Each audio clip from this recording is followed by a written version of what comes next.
그동안 올린 일병 시절 이야기를 주제별 합본으로 올려드립니다.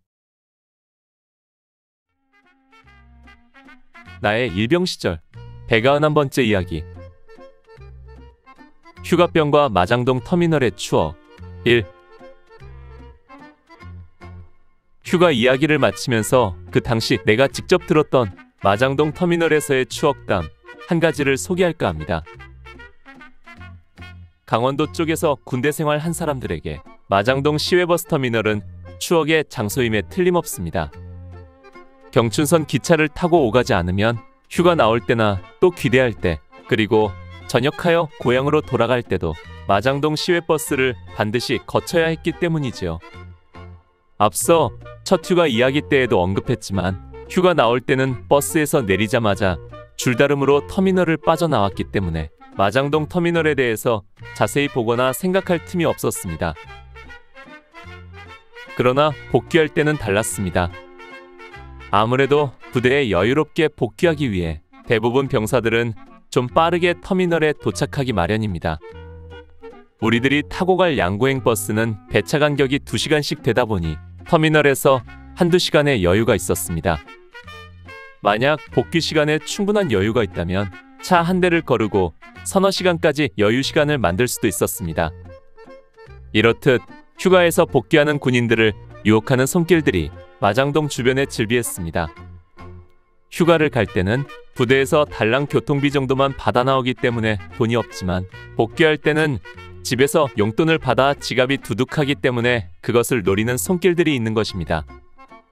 그 중에 대표적인 것이 앞서 이야기했던 소위 588로 불리는 사창가입니다. 젊은 피가 펄펄 끓고 있는 청춘들이 군대라는 울타리에 갇혀있다 잠시 자유를 누리는 휴가를 마치고 부대로 복귀하면서 가장 아쉬워하는 성욕을 자극하며 유혹의 손길을 내미는 것입니다. 이 유혹에 넘어갔다가 잠시의 쾌락 이후에 긴 아픔을 겪었다는 이야기들은 부대에서 선임들에게 많이 들었습니다.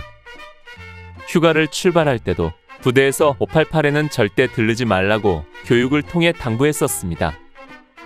그런데도 인간의 욕망은 그 어떤 제재나 교육으로도 막을 수 없는 경우가 많기 때문에 휴가 후유증은 늘 나타났습니다. 그 중에서 가장 많은 것이 성병에 걸리는 것이었고, 또 화대를 바가지 씌워서 휴가병들이 집에서 받아온 용돈을 갈취하는 것이었습니다. 588 외에도 마장동 터미널 주변에는 음식점과 갖가지 물건들을 파는 가게와 장사치들이 많이 있었습니다.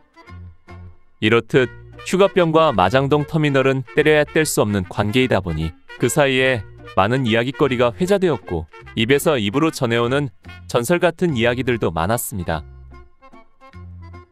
휴가에서 복귀하고 나면 저녁 취침 시간이나 야외 교육훈련 중 오락시간 등에서 휴가 때 이야기를 하라는 고참들의 요구가 많았습니다. 그래서 우리들은 휴가 기간 동안의 이야기들을 고참들에게 들려주곤 했는데, 다음 이야기는 나보다 조금 빠르게 휴가를 다녀온 전우 한 사람이 마장동 터미널에서 피해를 당했던 이야기입니다. 우리 중대 다른 소대의 모 일병이 그 주인공인데, 그는 외모도 양순해 보이고 성격도 매우 조용하고 착한 사람이었습니다. 그런 그가 휴가를 마치고 복귀하기 위해 마장동에서 버스를 기다리고 있는데 역시 많은 장사치들이 오더랍니다. 그도 휴가를 출발하기 전 부대와 고참들로부터 마장동에 대한 이야기를 들었던 터라 마음을 굳게 먹고 대꾸하지 않았답니다. 그런데 한 사람이 다가와 하는 말에 그의 마음이 흔들렸습니다. 아저씨, 휴가 복귀하시나 보다. 근데 아저씨 머리가 너무 기네요. 그렇게 긴 머리로 복귀하면 부대에 가서 걸려요. 그러더니 머리 깎고 가라고 권유하는 것이었습니다. 여기 지하에 가면 좋은 이발소 있어요. 잘 해드릴 테니까 잠깐 가서 머리 깎고 가요. 시간도 넉넉한데 그냥 갔다가 기합 받지 말고 깔끔하게 머리 깎고 가요.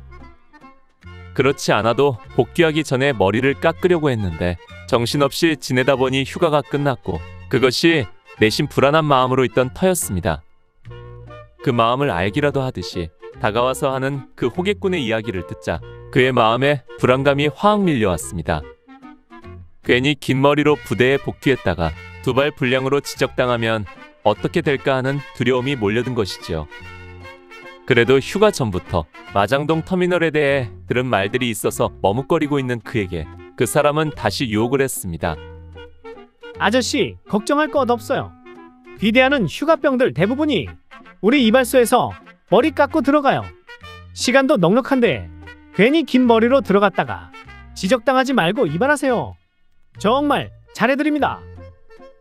588도 아니고 이발소인데 이발비가 비싸면 얼마나 비싸랴 싶고 수중에 돈도 좀 있고 시간도 여유가 있어서 결국 그는 머리나 깎고 가야겠다는 마음으로 그 사람을 따라 나섰습니다.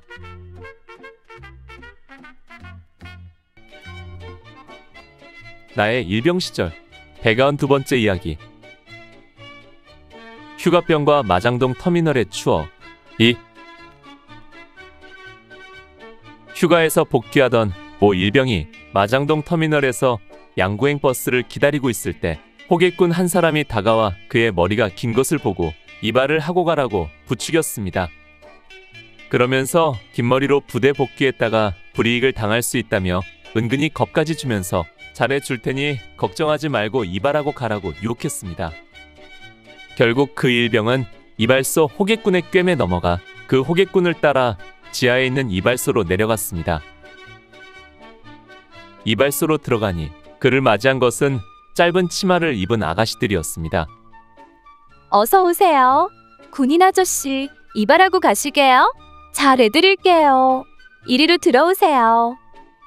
그런 곳에 전혀 경험이 없었던 그는 야릇한 분위기에 조금은 쭈뼛거렸지만 그 여자가 안내하는 대로 들어가니 칸막이가 되어 있고 거기에 이발의자가 있더랍니다. 의자에 앉아 잠시 기다리고 있는데 다시 한 아가씨가 오더니 그의 귀에 속삭이듯 이야기를 했습니다. 아저씨, 풀서비스 해드릴까요? 정말 잘해드릴게요. 세상을 착하게만 살아왔던 그였기에 그녀가 말하는 풀서비스라는 것이 정확히 무엇인지 그는 알지 못했습니다. 그는 그녀가 말하는 서비스가 머리를 좀 더 잘 깎아주고 안마 정도 해주는 것으로 생각했고 이발 비용이 좀 비싼 대신 신경을 더 써주는구나 라고 생각했다는 것입니다. 이발은 금방 끝났습니다. 그리고 면도를 하고 그 자리에서 머리도 감겨주고 세수도 마쳤습니다. 그리고 의자를 뒤로 눕히더니 이윽고 그가 상상조차 못했던 풀서비스가 시작되었습니다. 허리 바크를 풀고 바지를 풀어 제키려고 하자 그가 놀라 소리쳤습니다. 아니, 뭐 하는 거예요? 아저씨, 이런데 처음인가 보다. 그냥 가만히만 계시면 돼요. 기분 좋게 해드릴게요. 결국 그는 난생 처음으로 풀서비스의 맛을 보았습니다. 세상의 이발소에서 이런 것을 해주는 것을 처음 알았다고 합니다. 그런데 문제는 이발을 마치고 나오면서 계산을 하는데 벌어졌습니다. 소위 풀서비스를 받고 칸막이 방에서 나와서 카운터로 갔는데 여자들은 보이지 않고 카운터에는 건장한 남자가 앉아있다가 그를 보더니 힘도 안 들이고 말했습니다. 이발비하고 서비스 비용하고 10만 원입니다. 그는 깜짝 놀랐습니다. 아니, 입이 다물어지지 않을 정도로 어이없는 금액에 기절초풍했습니다. 그 당시 10만 원은 어마어마한 거금이었습니다. 육군 일병 월급이 3,000원. 2개월마다 보너스를 받는다 해도 평균 4,500원인데 10만 원이면 앞으로 남은 군대 생활 동안 받을 월급 총액만큼 되는 돈이었습니다. 당시 사회에서도 10만 원이면 웬만한 기업체 직원들의 한 달 월급을 상회하는 금액이었던 것입니다. 아니, 무슨 이발비가 이렇게 비싸요? 저 그만한 돈 없습니다. 뭐요? 이 아저씨 좀 봐. 아니 이발하고 아가씨 서비스까지 다 받고 이제 와서 돈 없다고 하면 어쩌란 말이야.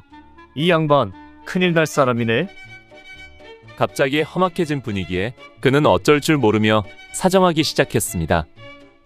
정말 그만한 돈이 없어요. 한 번만 봐주세요. 30분 이상을 실랑이를 했다고 합니다.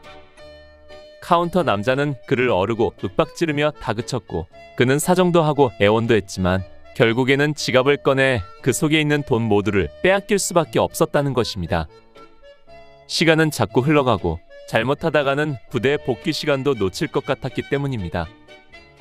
그는 집에서 용돈 10만 원을 받아가지고 그곳까지 오는 동안 교통비와 점심값 등을 쓰고 9만 원이 넘는 돈이 있었는데 모두 빼앗기고 겨우 양구까지 갈 버스비 정도만 돌려받고 그곳에서 빠져나올 수 있었다는 것입니다.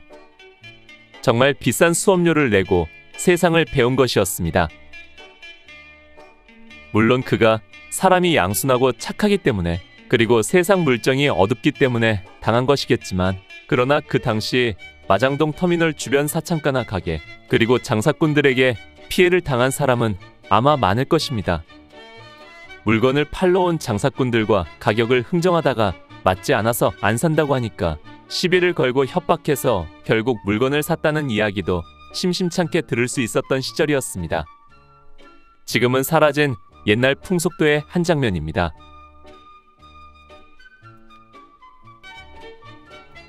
나의 일병 시절 193번째 이야기.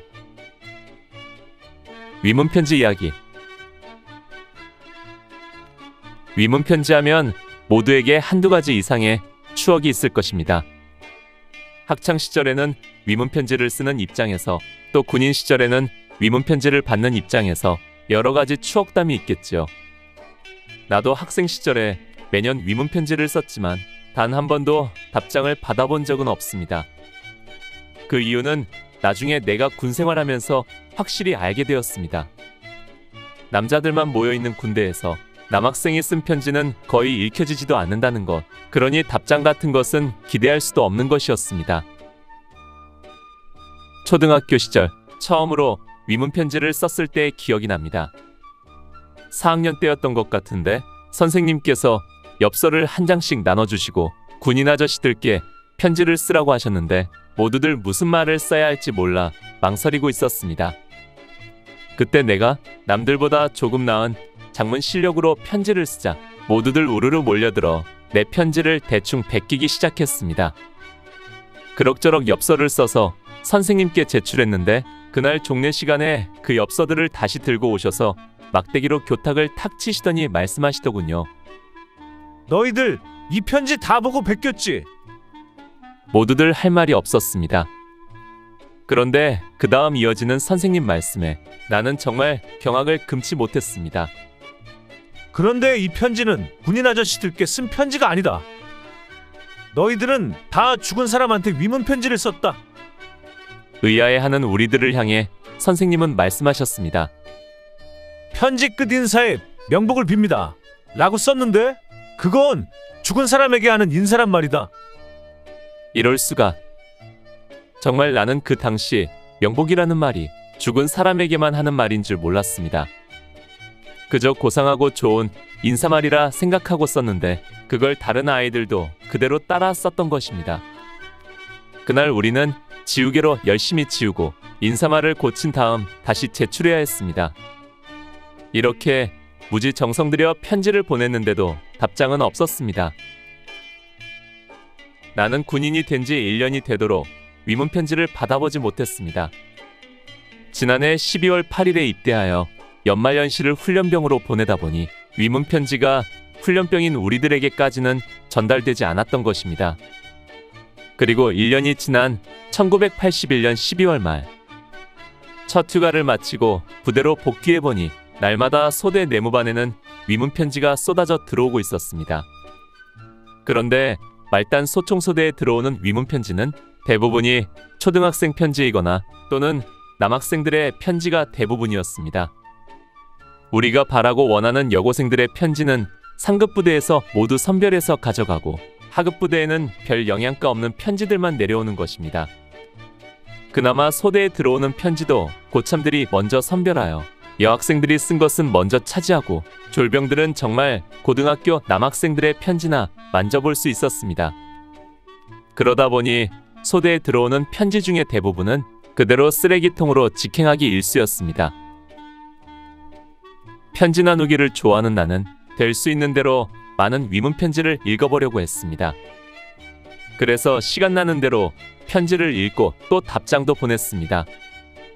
여기서 그 당시 내가 보고 간직했던 위문편지 2통을 소개할까 합니다. 한 통은 당시 국민학교 6학년 여학생이 보낸 편지이고 한 통은 여중생이 보낸 것입니다. 국군 아저씨께. 국군 아저씨, 안녕하세요. 나라를 지키기 위해 이 추운 날 얼마나 고생이 많으신지요.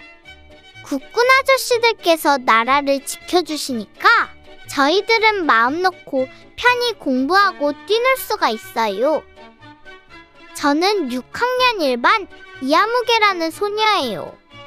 아저씨들의 이름도 얼굴도 알지 못해도 저희들은 열심히 위문 편지를 쓰고 있어요. 아저씨, 저희 편지를 고맙게 받아주세요. 저희 위문 편지는 이것이 처음이에요. 저희 집 주소는 전북 정읍군 칠보면이에요. 그곳에 계신 아저씨들 중에 독감에 걸리신 분이 없는지요? 칠보에는 독감기에 걸린 사람들이 많아요. 저희 반 친구들 중에도 몇 명 있어요. 아저씨들께서도 감기에 걸리지 않으시도록 몸을 잘 보호해야겠죠? 아저씨, 저는 메리 크리스마스를 기다리고 있어요.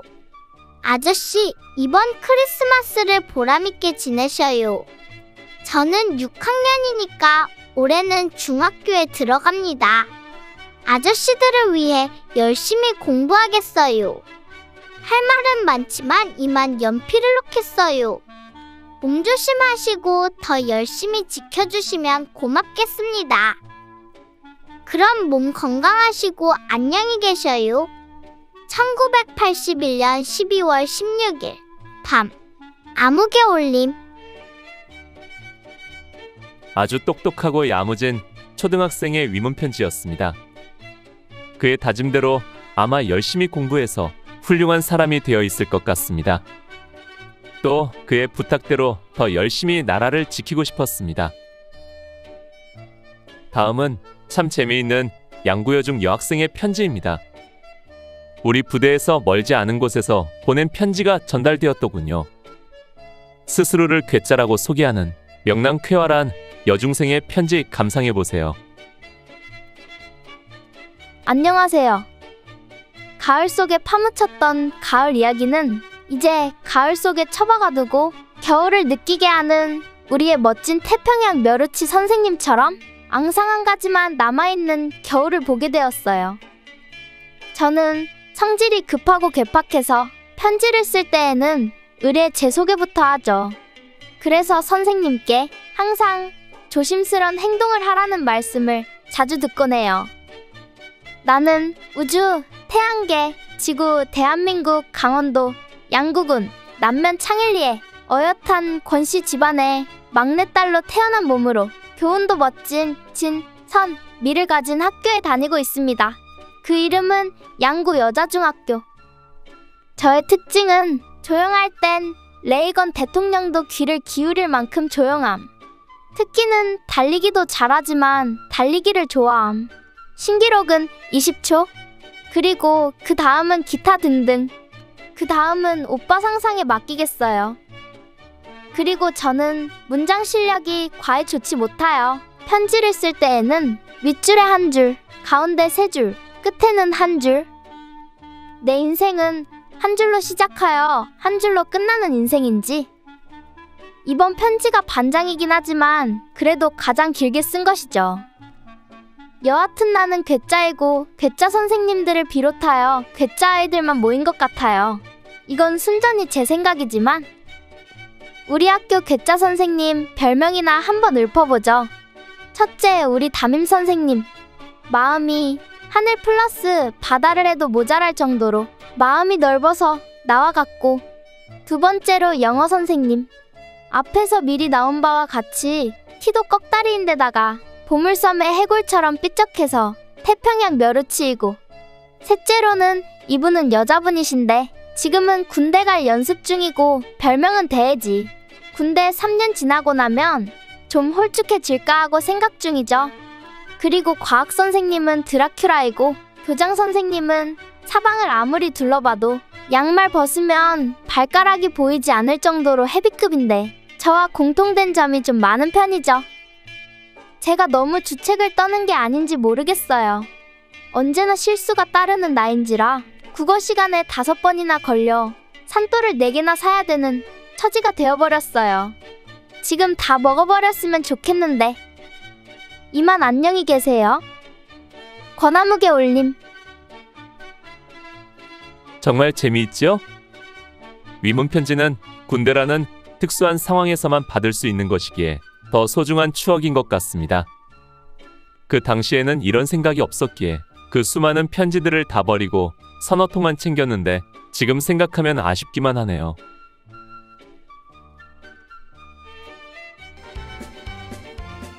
나의 일병 시절 194번째 이야기. 1981년 마지막 일정과 훈련. 내가 첫 휴가에서 돌아온 날이 12월 26일. 이날은 토요일이었고 다음날 주일을 지키고 나니 이제 1981년도 4일밖에 남지 않았습니다. 그러나 연말이라고 크게 달라질 것 없는 것이 우리 노도부대 보병 중대의 일상이었습니다. 아니, 더 바쁘고 더 긴장된 시간을 보내야 했습니다. 내가 첫 휴가에서 돌아와 업무에 복귀한 첫날인 12월 28일 월요일에는 후방지역 방어훈련이 실시되었습니다. 후방지역 방어훈련은 적 게릴라 또는 무장공비의 침투로 인한 국지적 전투에 대비한 비정규전 훈련으로 주로 증가초소를 운용하던지 좀 규모가 커지면 우리 부대가 보호해야 할 중요 시설물을 보유 경비하기도 합니다. 그러므로 상황에 따라서 우리 중대는 9.15 고지에 출동하여 통신대를 보호해야 했습니다. 본래 후방지역 방어훈련은 사단이나 군단의 기동훈련인 FTX 상황에서 실시되었는데 이날의 훈련은 연대 차원에서 실시되는 것 같았습니다. 연말 비상상태를 유지하고 팀 스피리트 훈련을 대비하기 위한 자체 훈련인 것이지요. 따라서 이번 훈련은 증가초소 운용과 주요 목진지를 점령하여 적의 퇴로를 차단하는 훈련만을 실시했습니다. 이에 따라 우리 중대는 일부 병력은 부대 주변 증가초소에 투입하고 일부는 우리에게 배당된 목진지를 점령하러 출동했습니다. 내가 속한 화기소대는 목진지 점령을 나갔는데 웅진리 뒤쪽 삼형산 자락으로 우리들의 산악훈련장에서 삼형산 쪽으로 깊숙이 들어간 계곡이었습니다. 목진지까지 오가는데 6시간 정도 걸리는 거리였습니다. 비록 단출한 개구리 군장을 메고 다녀온 길이지만 추위 속에서 6시간 행군은 만만치 않았습니다. 후방지역 방어훈련은 이날 14시에 비상이 발령되면서 시작되었고 우리 소대는 즉시 전투식량인 건빵을 수령하여 목진지 점령에 나섰습니다. 목진지에 도착해서는 별다른 상황 없이 잠시 둘러보고 복귀행로에 올랐습니다. 특별한 작전이 아니라 훈련 차원이었기 때문에 다른 임무가 있는 것이 아니었던 것입니다. 게다가 기온은 떨어지고 사방은 벌써 어두워지고 있었습니다. 복귀행군을 하면서 건빵을 뜯어먹으며 저녁 식사를 대신하고 20시에 자대에 복귀하니 후방지역 방어훈련은 이미 17시에 상황이 종료되어 있었습니다. 우리가 목진지에 도착하던 시간에 이미 상황이 종료된 것입니다. 따라서 우리 소대는 목진지를 다녀오는 바람에 다른 소대보다 3시간 이상 더 고생한 것이지요. 아무튼 짧은 시간 동안 간단하게 실시된 훈련이었지만 나는 15일 동안 휴가를 보내고 돌아와서인지 더 힘들고 고단한 하루였습니다. 12월 29일은 하루 종일 31일에 있을 연대장이 실시할 예정인 연말 전투사열 준비에 매달렸습니다.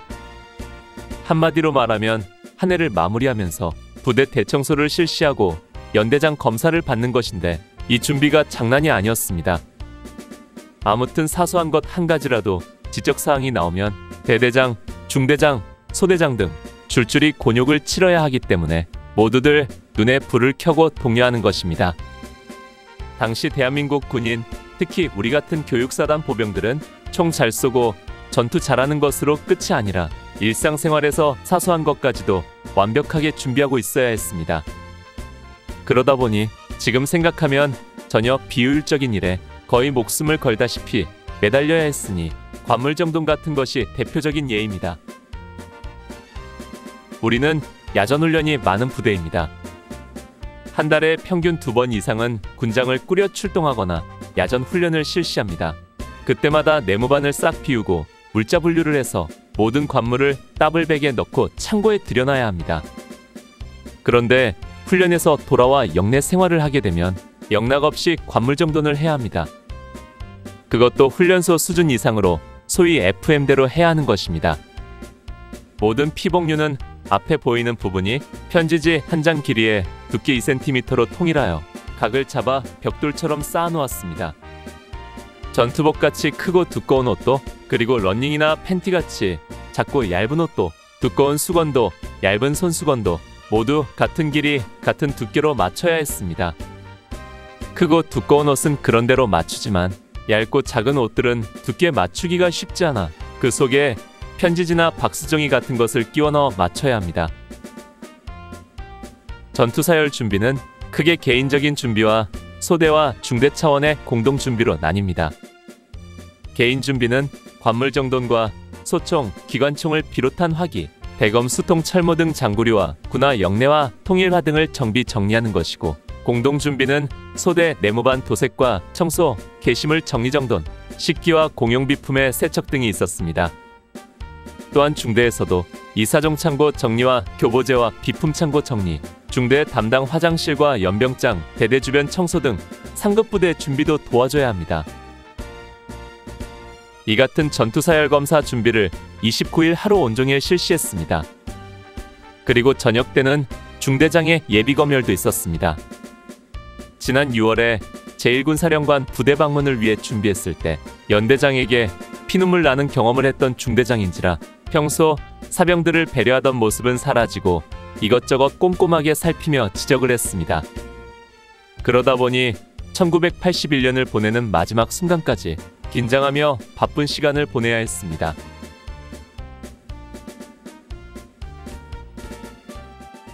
나의 일병 시절 195번째 이야기. 1981년을 보내다. 1981년 12월을 대항군 훈련으로 힘들게 시작했던 나는 곧 이은 첫 휴가를 다녀오자 연말이 순식간에 코앞에 다가와 있었습니다. 내가 휴가를 가 있는 동안 우리 부대에서 가장 많이 바뀐 것이 있었는데, 그것은 바로 다음 해인 1982년 봄에 있을 팀 스피리트 82 훈련을 대비하여 모든 부대의 체제와 교육 훈련 등이 바뀌었다는 것입니다. 아직 3개월 가까이 남아있는 훈련이지만 우리 부대는 이미 팀 82 훈련이 시작되고 있었습니다.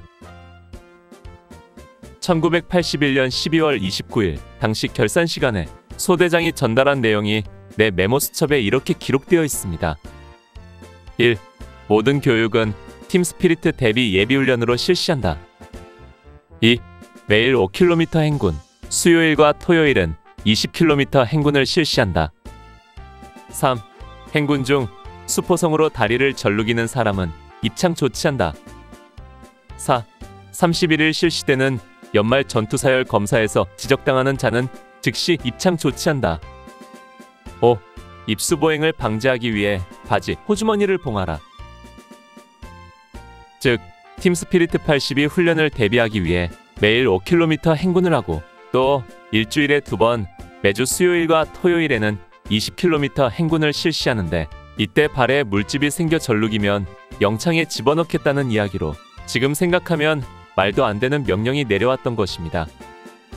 그리고 연대장이 실시하는 연말 전투사열 검사에서 지적받으면 즉시 영창 보내겠다고 으름장을 놓았고, 더 재미있는 것은 호주머니에 손을 넣고 다니지 못하게 아예 바지 주머니들을 꿰매서 봉해버리라는 것입니다. 물론 군인에게 입수보행은 금지되어 있었습니다. 그러나 아무리 그래도 호주머니를 꿰매 봉해버린다는 것은 지금으로서는 상상조차 힘든 짓이었던 것입니다. 그러나 그때에는 이 짓이 이후 당연히 호주머니를 꿰매서 손을 아예 호주머니에 넣을 수 없도록 만들었습니다. 한겨울에 호주머니에 손 한 번 집어넣을 수 없었으니 지금으로서는 상상하기 힘든 일이었습니다. 또 하나, 팀 스피리트 훈련 준비가 본격화하면서 한 가지 바뀐 것이 있으니 그것은 우리들이 훈련을 시작할 때나 마칠 때 외치는 훈련 구호였습니다. 본래 우리 부대의 훈련 구호는 훈련을 전투같이였습니다. 이 구호는 위병소가 있는 연대정문 위에 반원형 모양으로 쓰여 있었습니다. 그런데 이 구호를 바꾼 것입니다. 훈련은 무자비하게. 새롭게 바뀐 훈련 구호는 말 그대로 무자비한 분위기를 풍겼습니다. 그래서 연대 정문에 바뀐 구호로 바꿔달자 주말에 면회온 부모님들이 보고 눈물 짓는다는 이야기까지 들려왔습니다. 그 구호를 보는 것만으로도 고생할 아들 생각에 부모님들 마음이 아팠던 것입니다. 결산에서 밝힌 것과 같이 12월 30일 수요일에는 20km 완전군장 행군을 했습니다. 이날 오전에는 정훈 시간으로 내무 교육을 하고 오후에 행군을 출발하여 웅진리 육격장으로 해서 산악 코스가 설치된 급경사 산을 타고 올라 갈탄리 고개로 넘어 학조리로 빠져 구암리 부대로 돌아오는 약 20km 거리를 행군했습니다. 육격장 외줄타기 코스로 해서 갈탄리 고개를 넘어 학조리에 이르는 구간은 산이 험하고 급경사가 많은 데다 눈까지 살짝 내려 여간 위험한 것이 아니었습니다. 그렇게 한 바퀴 돌아 부대로 돌아오니 오후 6시가 남짓했습니다. 5시간을 온전히 행군한 것입니다. 그리고 다음 날인 1981년 12월 31일 목요일, 파란만장했던 1981년을 마지막 보내는 날이 밝았습니다. 사회에서라면 친구들과 어울려 송년의 의미를 되새길 법도 한데 이곳 군대라는 조직에서는 꿈에서도 생각할 겨를 없이 분주함 속에서 송년이 날을 맞았습니다. 참으로 돌이켜보면 1981년은 내 생애에 그토록 많은 변화와 우여곡절을 겪은 해도 없을 것입니다. 논산훈련소에서 이곳 강원도 양구까지, 그리고 갖가지 훈련과 국군이날 행사 참가, 그리고 첫 휴가까지 참으로 눈썹이 휘날리도록 뛰고 뛰면서 달려온 시간들이었습니다. 그 사이 아무것도 모르던 어리버리 이등병이 이제는 상병을 바라보는 일병 중고참이 되었고 전혀 생소했던 군대에서의 전술 전략도 익혔습니다. 이제는 더 원숙하고 멋진 대한민국의 노도용사가 되기 위해 1981년을 보내고 새로운 1982년의 문을 열고자 하는 것입니다. 12월 31일 1981년 마지막 날 오전 동안은 연말 연대장 전투사열 검사가 있었지만 준비 과정에 비해 너무도 싱겁게 끝나고 대대단위 종무식을 끝으로 내 생애에 다시 오지 못할 1981년 한 해를 마무리했습니다.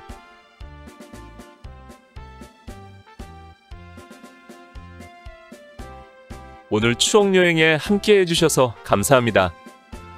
다음 이야기를 기대해 주시고 구독과 좋아요 부탁드립니다. 항백